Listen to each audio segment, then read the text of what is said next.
तव कथामृतम तप्त जीवनम कविभिरीडितं कल्मषापहं श्रवणमंगलम श्रीमदाततं भुवि गृह्णन्ति ये मुनिदा जनाः।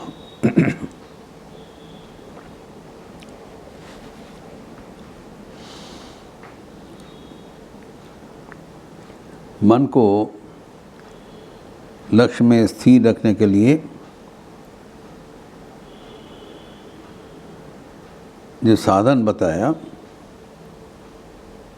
उसमें से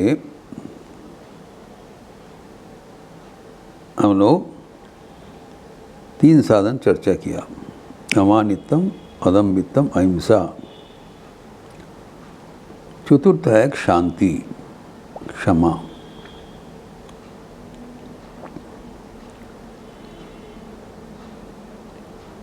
शांति किसको कहलाता है? अगर कोई हमें अपमान सूचक कुछ कह दे तब मन में कष्ट होता है और साथ साथ हमारा एक रिएक्शन पैदा होता है। एक्शन एंड रिएक्शन अवधारित है। जिसे कहा जाता है फिजिक्स में, every action has an equal and opposite reaction. ये स्वाभाविक है। इससे हमारा मन विचलित हो जाता है। तो हम लोग क्या करते हैं, तत्काल उसको समुचित जवाब देते हैं, इसका रिएक्ट करते हैं, अथवा परवर्ती काल में उनको बदला लेने का परिकल्पना करते हैं। अगर उस समय में कुछ बोलना संभव नहीं है, अथवा किसी के माध्यम से उनको दंड देने का प्रयास करते हैं। अगर कोई हमें कुछ अपमान सूचक कहें, उसमें हमारा मन में उनके लिए कोई दुर्भावना नहीं रखते हुए, कोई भी दंड देने का कोई इच्छा नहीं रखते, उनको क्षमा कर देना ही शांति है। भूल जाना, उसको हल्कापन से लेगा, उसमें कम नॉट टेक विथ कोई गुरुत्व नहीं देना, कोई कग्नेंस नहीं होती। जब we evade it, we avoid it, we do not take any recognition of what is said. ये एक बहुत सोचने की बात है कि शांति और क्षमा का भाव हमारे ये स्वभाव सिद्ध है, ये सतत सिद्ध है। हम अपने को बराबर माफ़ कर देते हैं। अगर स्वयं कुछ अन्याय करे तो हम स्वयं को बराबर उसके लिए माफ़ी कर देते हैं। इस उदाहरण से कहा जाता है, अगर कोई अपना दांत से अपना जीवा को काट दे, दोनों अपना है, ये अगर ये तो दांत का कारण से हमारा जीवा कट गया, दर्द हुआ, कष्ट हुआ, इसके लिए क्या हम लोग दांत तोड़ देते हैं? वो तो हमारा ही नुकसान होगा। हमारा ही अगर दांत हमारा जीव को काट दिया तो हम उसको कोई गुरुत्व नहीं देते। ठीक है, गलती हो गया, हम प्रयास करते हैं ताकि आगे ऐसी ना हो, but we do not react vehemently. दंड देने का कोई मतवाद नहीं होता है। और जब हम ऐसी मनोभाव रखते हैं तब उसके लिए हमारे मन में कोई विचलन नहीं होगा, चंचलता नहीं होगा, जो कि हमारे मुख्य जो लक्ष्य है, मन को शांत रखना।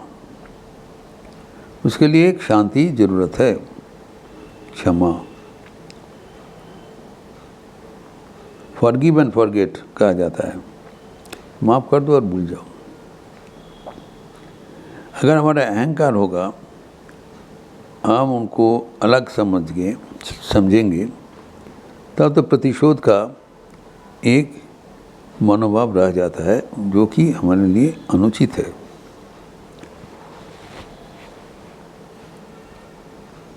जो कुरुक्षेत्र के युद्ध के पहले धृतराष्ट्र का राजसभा में जो पांडवगण का प्रति जो अपमान का उक्ति एवं आचरण हुआ था, उन्होंने तत्काल कुछ उनको किया नहीं, करने में लोग असमर्थ थे, लेकिन वो बदला लेने का संकल्प वहीं पर उच्चारण कर दिया, हम लोग करके इसका बदला लेंगे, और लिया भी। ये है प्रतिशोध। लेकिन जो ईश्वर को चाहते हैं, सर्वदा ईश्वर के प्राप्ति के लिए मन वहाँ पर सन्निवेशित करने चाहते हैं, उनके लिए ये सब अप्रयोजनीय है, करना नहीं चाहिए।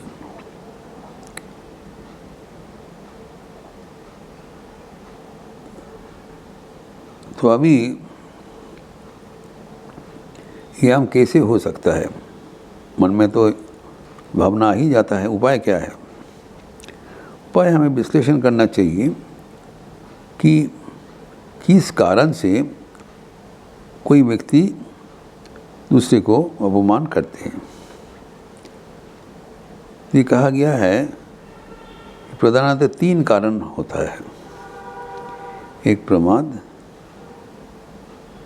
दूसरा विनोद, तीसरा प्रणय। भगवत गीता में हम लोग देखे हैं, जो 11 अध्याय में अर्जुन ये 3 कारण दिया था। जब श्री कृष्ण उनका अपना स्वरूप उन्मोचन करके दिखाया, तब अर्जुन आश्चर्य हो गए कि श्री कृष्ण उनके साथ इतने सखा के जैसे अभी तक व्यवहार किया, मित्र का जैसे, लेकिन वो एक विराट रूप है, साधारण नहीं है, असाधारण, अनन्य साधारण है। तब उनने देख लिया जी ये तो प्रणम्य है, हम इनको छोटा समझकर, अपना समझकर बहुत कुछ जो असावधान वशतः कुछ बोले हैं, कुछ किए हैं, उसके लिए उनको बहुत शर्म आया। तो कहते हैं ये आप माफ़ कर दीजिए, देखिए शांति। और उनने कहा कि आप इसको माफ़ करने के लिए समर्थ हो। उनके लिए क्या किया है, जो 11 अध्याय के 44 वर्ष में जो कहा है, तस्मात् प्रणम्य प्रणिधाय कायम।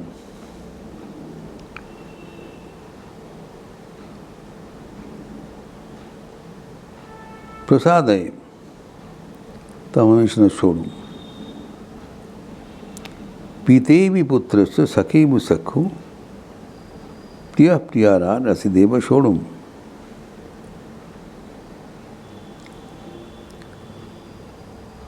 तस्मात् प्रणम्यम प्रणिधाय कायम प्रसादय। तो आप हमको प्रसाद करते तो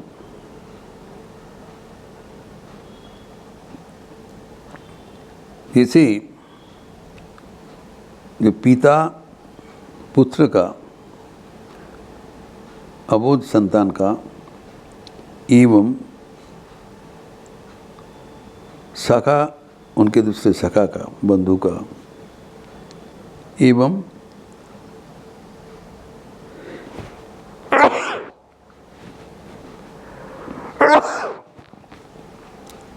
पति अपना पत्नी का आचरण में वो कोई प्रतिशोध पीता नहीं होता है, जान लेता है ये ठीक है, एक समारोह है। तो जैसे कि जानते हैं, जो बच्चा जब पिता का जब तंग करते हैं, अपमान करते हैं, पिता कभी इनके कोई दोष नहीं देखता है। बच्चा है तो पिता का लात मार दिया, उनका दाढ़ी केस खींचा, तो ये सब वो जो अज्ञान वशतः करते हैं, उनको अपमान करने के लिए नहीं करते हैं। इसको प्रमाद कहलाता है, अज्ञान जनित अपराध। नहीं जानते हो क्या कर रहे हैं। जब ईसा मसीह उनके पिताजी को, फादर को ये प्रार्थना किया, Father forgive them for they know not for they are doing. इनको अपना संतान समझकर क्षमा कर दीजिए, क्योंकि इनको क्या गणित अपराध कर रहा है। जब ईसा मसीह को फांसी में लगा दिया, उन्हीं के लिए प्रार्थना कर रहे हैं। हमारा ये तन तो ये जो क्रूस विद्ध कर रहा है, इनको आप क्षमा कर दीजिए। ये हमारे अपना संतान है, ये जानता नहीं है ये कितने गणित अपराध कर रहा है, तो क्षमा कर दिया जाए। यही है संत का भावना। उनके लिए कोई विपरीत मनोभाव नहीं रहा। Even at the point of death, such A torturers death, ये है वो प्रमाद समझकर इसको क्षमा कर दिया जाए। इसलिए कहा पिते भी पुत्र, पिता ही वह जो पिता जैसे पुत्र का, संतान का, उनका दोष क्षमा कर देते हैं, अवहेलना कर देते हैं। एवं सखी व सख्यु, जो मित्र का साथ हम लोग जब बातचीत करते हैं, कभी भेदभावना नहीं रहता है, कभी हंसी दिल लगी में अनेक कुछ बोल देते हैं। That nobody minds. एक जो विनोद है, जो विनोद उनके लिए उल्टा पल्टा कुछ बोल देते हैं। Not serious, we don't take seriously. और प्रिय प्रियाहार वसी देव सड़ू, जो प्रणय काल में कुछ भी कहा जाता है, उसमें कोई गहराई से उसको नहीं लिया जाता है। जो श्री कृष्ण के साथ उनका अत्यंत घनिष्ठ करीब संपर्क था, इसीलिए उनको जो कुछ बोला है इन द पास्ट, तो श्री कृष्ण को वो प्रार्थना कर रहे हैं कि आप इसको क्षमा करने के लिए समर्थ हो। ये देव, आप इसको क्षमा करने के समर्थ हो, इसको आप क्षमा कर दीजिए। क्योंकि ये उसी तरह हमें, उसी चिंतन से हमें प्रमाद, प्रणय और विनोद समझकर औरों का दोष क्षमा करना चाहिए। और एक चीज़ है, अगर हम अपना समझ के करें तब ये सहजात होता है। अपना दोष कोई नहीं देखता है, तो ये जो अपराध कर रहे हैं वो तो हमारा ही एक पार्ट है। They are not different, we all belong to one existence. इस दृष्टिभंगी से अथवा और जो बोला दूसरे दृष्टिभंगी से सभी क्षमा का चीज़ है। वो हम याद करते हुए अगर हम इसको पालन करें तब हमारा शांति सहजात हो जाता है। क्योंकि श्री माँ शारदा देवी के जीवन में हम देखते हैं। इस प्रसंग को और भी आगे बढ़ाते हुए हम अगले दिन चर्चा करेंगे। ओम शांति शांति शांति। हरि ओम तत्सत। श्री राम कृष्णार्पणमस्तु। अच्छे रहिए, स्वस्थ रहिए, आनंद में रहिए। नमस्कार।